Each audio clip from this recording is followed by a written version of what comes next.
Bangkok అండి, గోవా కాదు.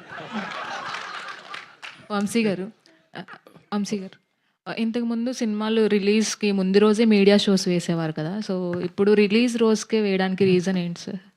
అదేం లేదు, ఇది యాక్చువల్లీ ప్రీమియర్స్ చేసేద్దామో నాకు ఐడియాతో మీడియా షో రిలీజ్ మార్నింగ్ పెట్టాము. యాక్చువల్లీ నేను వేణుగోపాల్ గారు అనుకుని మీడియా షో అంటే ఒక మీడియా వాళ్ళు వచ్చి చూడకుండా ఈ ఫ్రైడే ఈవినింగ్ కానీ సాటర్డే ఈవినింగ్ కానీ పెడితే మీడియా వాళ్ళు కూడా విత్ ఫ్యామిలీస్ వచ్చి ఒక డిన్నర్ లాగా అరేంజ్ చేసి ఒక చిన్న ఈవెంట్ లాగా చేసి మీడియా షో వేద్దాం అనుకున్నాం. కానీ ఇది ఏంటంటే 27 ప్రీమియర్స్ పడుతుందేమో అనే ఉద్దేశంలో 28 మార్నింగ్ పెట్టేసాం. అది అందుకే. వంశీ గారు, సినిమాలో ట్రైలర్లో అనుదీప్ గారిది బాగుంది, ఆయన కనిపించినప్పుడు బాగా నవ్వు వస్తుంది. సో ఆయన రోల్ ఎలా ఉండబోతుంది ఏంటి? మంచి మంచి క్యామియో సెకండ్ హాఫ్లో మంచి హై పాయింట్లో వస్తుంది.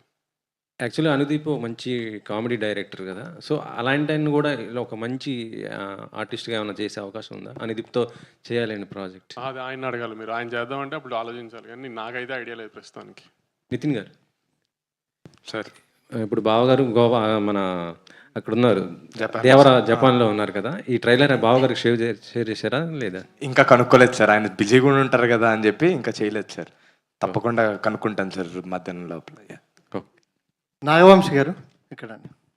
సో ఆ మధ్యన మీరు ఇంటర్వ్యూలో చెప్తూ ఈ సినిమాకి కథనం అవసరం లేదు, నవ్విస్తే ఎంటర్టైన్ చేస్తారు సార్. దాన్ని బూతులా వాడుతున్నాను నేను. సినిమా కథనం అవసరం లేదు అంది పైన 5 హీరోలకి మాత్రమే సార్, ప్రతి సినిమాకి కాదు. కానీ ఈ సినిమాలో కథ ఉందనుకోకండి, ఈ సినిమాలో అయితే కథ లేదు.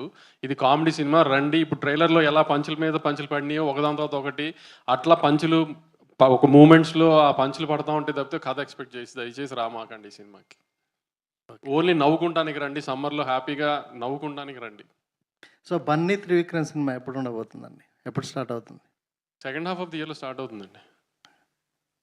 వంశీ గారు, మీ ప్రమోషన్స్లో కానీ మీ వీటిలో కానీ నారాయణ నితిన్ గారు మామూలు మధ్యలో ఉన్నారని చెప్పి ఈసారి మార్చారైంది స్టేజ్ మీద సంగీత మధ్యలో చూసా ఈ మధ్యలో ఎందుకు మార్చారని. అందుకే ఈసారి ఏ కాంట్రవర్సీ ఉండకూడదని విష్ణు